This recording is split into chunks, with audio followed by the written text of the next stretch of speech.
आकाशवाणी भोपाल से प्रस्तुत हैं प्रादेशिक समाचार।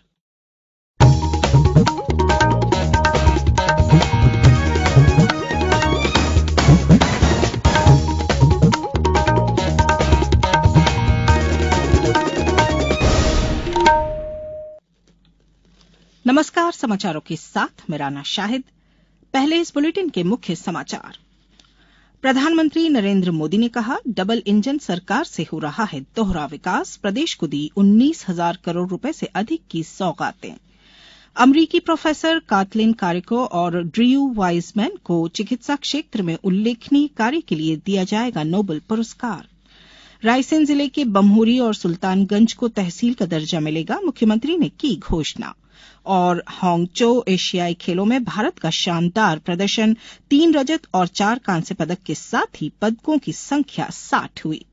अब समाचार विस्तार से।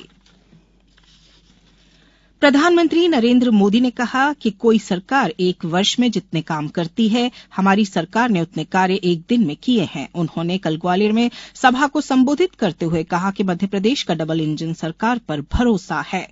डबल इंजन सरकार के चलते प्रदेश का दोहरा विकास हो रहा है। उन्होंने कहा कि हमारी सरकार ने मध्यप्रदेश को देश के 10 शीर्ष राज्यों में स्थान दिलाया है। हमारा लक्ष्य है मध्यप्रदेश की गणना देश के शीर्ष 3 राज्यों में की जाए। विश्व में भारत के बढ़ते प्रभाव के बारे में श्री मोदी ने कहा कि दुनिया भारत का गुणगान कर रही है। उन्होंने कहा कि विश्व को भारत से बड़ी उम्मीदें हैं और पिछले 9 वर्षों में देश दुनिया की 5वीं सबसे बड़ी अर्थव्यवस्था बन गया है।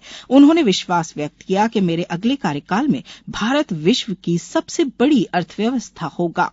श्री मोदी ने कहा कि प्रधानमंत्री आवास योजना के अंतर्गत महिलाओं का नाम पंजीकृत किए जाने से लखपति बन गई हैं। महिला सशक्तिकरण को देश की जरूरत बताते हुए श्री मोदी ने कहा कि यह कोई वोट बैंक की राजनीति नहीं है, बल्कि महिलाओं को सशक्त बनाने और समाज में परिवर्तन का अभियान है।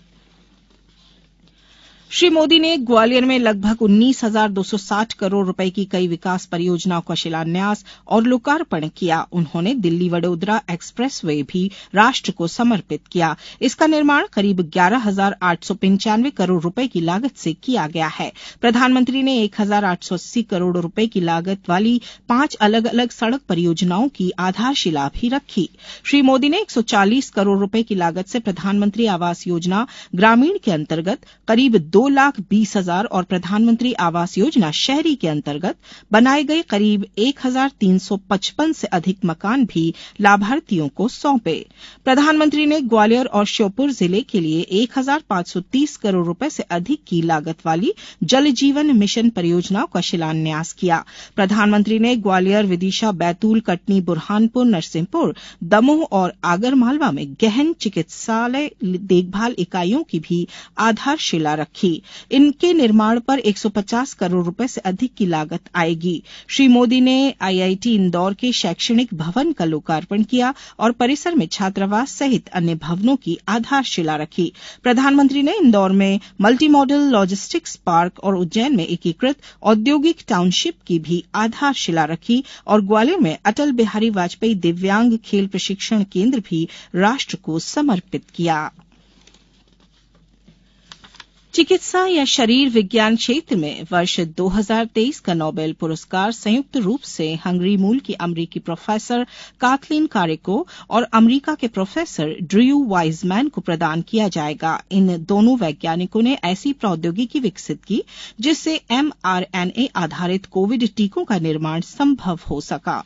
नोबेल पुरस्कार समिति ने कहा है कि आधुनिक समय में मानव स्वास्थ्य के लिए दोनों वैज्ञानिकों का योगदान काफी महत्वपूर्ण है। इनकी तकनीक से मानव स्वास्थ्य के लिए एक सबसे बड़े खतरे के समय अभूतपूर्व दर से टीकों का विकास हो पाया। यह टीके वायरस या बैक्टीरिया से लड़ने के लिए शरीर के प्रतिरोधक तंत्र को तैयार करते हैं। अब समाचारों में वक्त है एक ब्रेक का। ये समाचार आप आकाशवाणी भोपाल से सुन रहे हैं। हमारे समाचारों को अब आप कभी भी और कहीं भी अपनी सुविधा के अनुसार सुन सकते हैं। ये समाचार बुलेटिन यूट्यूब, ट्विटर और फेसबुक पर AIR न्यूज भोपाल पेज पर भी सुने जा सकते हैं। इसके अलावा आप हमारी वेबसाइट newsonair.nic.in पर अथवा AIR न्यूज ऐप पर भी समाचार सुन सकते हैं। ब्रेक के बाद समाचारों में एक बार फिर आपका स्वागत है। रायसेन जिले के बम्हुरी और सुल्तानगंज अब तहसील बनेगा। बेगमगंज में जनपद का नया भवन तथा ऑडिटोरियम बनाया जाएगा। बेगमगंज और बम्हुरी की शासकीय कन्या उच्चतर माध्यमिक विद्यालय के नए भवन स्वीकृत किए जाएंगे। मुख्यमंत्री शिवराज सिंह चौहान ने कल रायसेन में लगभग 100 करोड़ की सेमरी जलाशय नल जल प्रदाय योजना का शुभारंभ करने के बाद एक जनसभा में यह घोषणाएं की। उन्होंने बेगमगंज में 99 करोड़ 96 लाख की लागत से सेमरी जलाशय आधारित समूल नल जल प्रदाय योजना का शुभारंभ किया। इस अवसर पर स्वास्थ्य मंत्री डॉक्टर प्रभुराम चौधरी और दीनदयाल अंत्योदय समिति के अध्यक्ष और क्षेत्रीय विधायक श्री रामपाल सिंह भी उपस्थित थे। मुख्यमंत्री शिवराज सिंह चौहान आज 11 बजे Bhopal metro rail trial run का हरी झंडी दिखाकर शुभारंभ करेंगे।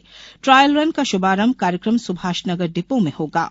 ट्रायल रन सुभाषनगर स्टेशन से रानी कमलापति स्टेशन तक होगा। सुभाषनगर से रानी कमलापति स्टेशन तक लगभग 5 किलोमीटर की दूरी है। श्री चौहान आज ही भोपाल में स्टेट मीडिया सेंटर का भूमि पूजन भी करेंगे। गौरतलब है कि मुख्यमंत्री श्री चौहान ने 7 सितंबर 2023 को आयोजित पत्रकार समागम में अत्याधुनिक सुविधाओं से युक्त स्टेट मीडिया सेंटर के निर्माण की घोषणा की थी। इंदौर जिले के कलेक्टर डॉक्टर इलैयाराजा टी ने कोविड महामारी के दौरान अपने माता पिता को खोने वाले बच्चों की समस्याएं सुनने के लिए संवाद कार्यक्रम आयोजित किया।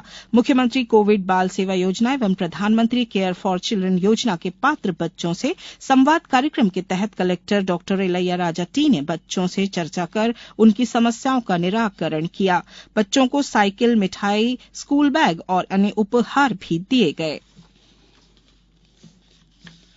हांगझो एशियाई खेलों में कल भारत को 3 रजत और 4 कांस्य पदक मिले हैं। इसके साथ ही भारत के कुल पदकों की संख्या 60 हो गई है। एशियाई खेलों में अब की बार 100 पार का लक्ष्य लेकर उतरे भारतीय खिलाड़ियों का शानदार प्रदर्शन लगातार 9वें दिन भी जारी रहा। एथलेटिक्स में महिलाओं की लंबी कूद स्पर्धा में भारत की इडापल्ली एनसी सोजन ने रजत पदक जीता। महिलाओं की स्टीमपल चेज स्पर्धा में पारुल चौधरी को रजत और प्रीति को कांस्य पदक मिला। 4x400 metre relay mixed team स्पर्धा में भी भारत सिल्वर मेडल जीतने में सफल रहा। स्पीड स्केटिंग में आज भारतीय महिला और पुरुष टीम ने कांस्य पदक जीता। टेबल टेनिस में भारत की सुतीर्था मुखर्जी और आहेका मुखर्जी ने महिला डबल्स का कांस्य पदक जीता। एशिया ओलंपिक समिति के अध्यक्ष राजा रणधीर सिंह ने भारतीय खिलाड़ियों के अब तक के प्रदर्शन पर प्रसन्नता व्यक्त की। पदक तालिका में भारत 13 स्वर्ण, 24 रजत और 23 कांस्य पदकों के साथ कुल 60 पदक लेकर चौथे स्थान पर है। चीन पहले, जापान दूसरे और कोरिया तीसरे स्थान पर है। अब कुछ समाचार संक्षेप में। पंचायत एवं ग्रामीण विकास मंत्री रामखिलावन पटेल ने कल सतना जिले के अमरपाटन क्षेत्र में 4 करोड़ 81 लाख रुपए की लागत से नहरों की मरम्मत कार्य का भूमि पूजन किया। शाजापुर जिले में प्रधानमंत्री आवास योजना के तहत 1127 हितग्राहियों को गृह प्रवेश कराया गया है। कृषि विज्ञान केंद्र मुरैना द्वारा स्वच्छता पखवाड़े का आयोजन किया गया। इसके तहत विभिन्न गतिविधियां आयोजित कर स्वच्छता का संदेश दिया गया। आगरमालवा जिले के 12 सरकारी स्कूलों में विद्यार्थियों के लिए आईसीटी लैब और 9 सरकारी स्कूलों में स्मार्ट क्लास में कंप्यूटर से पढ़ाई शुरू हो गई है।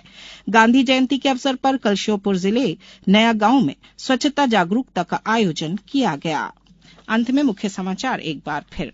प्रधानमंत्री नरेंद्र मोदी ने कहा, डबल इंजन सरकार से हो रहा है दोहरा विकास। प्रदेश को दी 19,000 करोड़ रुपए से अधिक की सौगातें। अमरीकी प्रोफेसर कातलिन कारिक और ड्र्यू वाइजमैन को चिकित्सा क्षेत्र में उल्लेखनीय कार्य के लिए दिया जाएगा नोबेल पुरस्कार।